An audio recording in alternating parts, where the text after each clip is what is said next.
Chapter 8. The man's name was Bern Sanderson. He was a young man who rode a good horse and was mighty nice and polite about taking his hat off to Mama when he dismounted in front of our cabin. He told Mama who he was. He said he was a newcomer to Salt Licks. He said that he'd come down from San Antonio away with a little bunch of cattle that he was grazing over in the Devil's River country. He said he couldn't afford to hire riders, so he'd brought along a couple of dogs to help him herd his cattle. One of these dogs, the best one, had disappeared. He'd inquired around about it at Salt Licks, and Bud Searcy had told him that we had the dog. "A big yellow dog?" Mama asked, looking sober and worried. "Yes'm," the man said, then added with a grin, "and the worst egg-sucker and camp-robber you ever laid eyes on. Steal you blind, that old devil will, but there was never a better cow-dog born." Mama turned to me. "Son, call Old Yeller," she said. I stood frozen in my tracks. I was so full of panic that I couldn't move or think. "Go on, son," Mama urged. "I think he and little Alice must be playing down about the creek somewhere." "But, Mama," I gasped, "we can't do without Old Yeller. Travis!" Mama's voice was too sharp. I knew I was whipped. I turned and went toward the creek, so mad at Bud Searcy that I couldn't see straight. Why couldn't he keep his blabber mouth shut? "Come on up to the house," I told little Arliss. I guess the way I said it let him know that something real bad was happening. He didn't argue or stick out his tongue or anything. He just got out of the water and followed me back to the house and embarrassed Mama and the young man nearly to death because he came packing his clothes in one hand instead of wearing them. I guess Bern Sanderson had gotten an idea of how much we thought of Old Yeller, or maybe Mama had told him some things about the dog while I was gone to the creek. Anyhow, he acted uncomfortable about taking the dog off. "Now, Mrs. Coates," he said to Mama, "your man is gone, and you and the boys don't have much protection here. Bad as I need that old dog, I can make out without him until your man comes." But Mama shook her head. "No, Mr. Sanderson," she said, "he's your dog, and the longer we keep him, the harder it'll be for us to give him up. Take him along. I can make the boys understand." The man tied his rope around Old Yeller's neck and mounted his horse. That's when little Arliss caught on to what was happening. He threw a wall-eyed fit. He screamed and he hollered. He grabbed a bunch of rocks and went throwing them at Bern Sanderson. One hit Sanderson's horse in the flank. The horse bogged his head and went pitching and bawling and grunting. This excited Old Yeller. He chased after the horse, baying him at the top of his voice, and what with Mama running after little Arliss, hollering for him to shut up and quit throwing those rocks, it was altogether the biggest and loudest commotion that had taken place around our cabin for a good long while. When Bern Sanderson finished riding the pitch out of his scared horse, he hollered at Old Yeller. He told him he'd better hush up that racket before he got his brains beat out. Then he rode back toward us, wearing a wide grin. His grin got wider as he saw how Mama and I were holding little Arliss. We each had him by one wrist, and were holding him clear off the ground.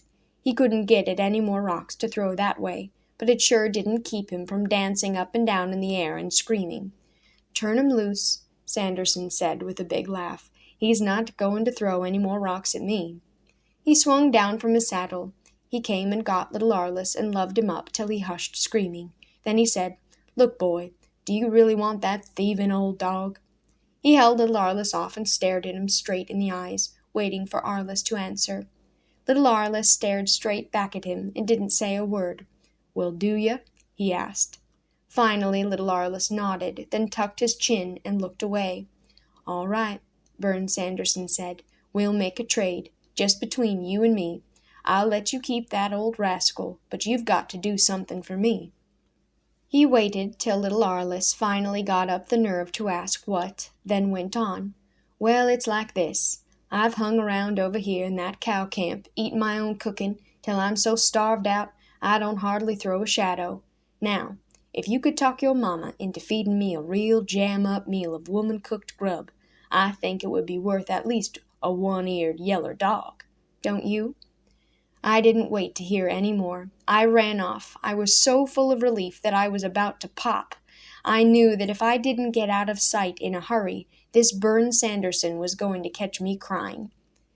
Mama cooked the best dinner that day I ever ate.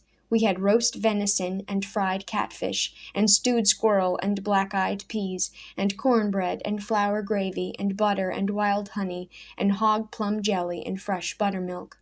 I ate till it seemed like my eyeballs would pop out of my head, and still didn't make anything like the showing that Bern Sanderson made. He was a slim man, not nearly as big as Papa, and I never could figure out where he was putting all that grub. But long before he finally sighed and shook his head at the last of the squirrel stew, I was certain of one thing. He sure wouldn't have any trouble throwing a shadow on the ground for the rest of that day. A good black shadow. After dinner, he sat around for a while, talking to me and Mama and making little Arliss some toy horses out of dried cornstalks. Then he said his thank yous to Mama and told me to come with him. I followed with him while he led his horse down to the spring for water.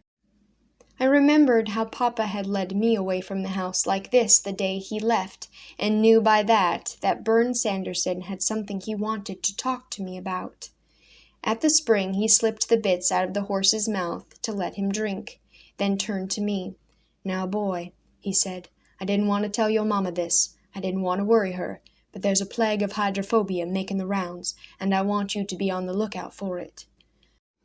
I felt a scare run through me. I didn't know much about hydrophobia, but after what Bud Searcy had told me about his uncle that died chained to a tree, I knew it was something bad. I stared at Bern Sanderson and didn't say anything. "And there's no mistake about it," he said. "I've done shot 2 wolves, a fox, and 1 skunk that had it. And over at Salt Licks, a woman had to kill a bunch of house cats that her young'uns had been playing with. She wasn't sure, but she couldn't afford to take any chances. And you can't either."